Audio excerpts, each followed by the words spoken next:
رسول اللہ صلی اللہ علیہ وآلہ وسلم نے فرمایا، منافق کی 3 علامتیں ہیں: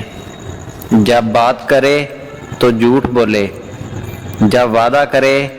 تو اس کے خلاف کرے،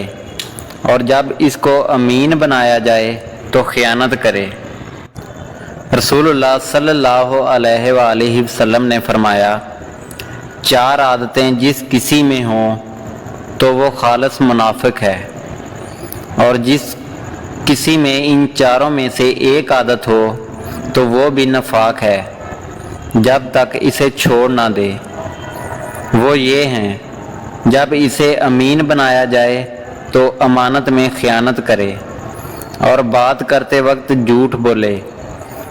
اور جب کسی سے عہد کرے تو اسے پورا نہ کرے، اور جب کسی سے لڑے تو گالیوں پر اتر آئے۔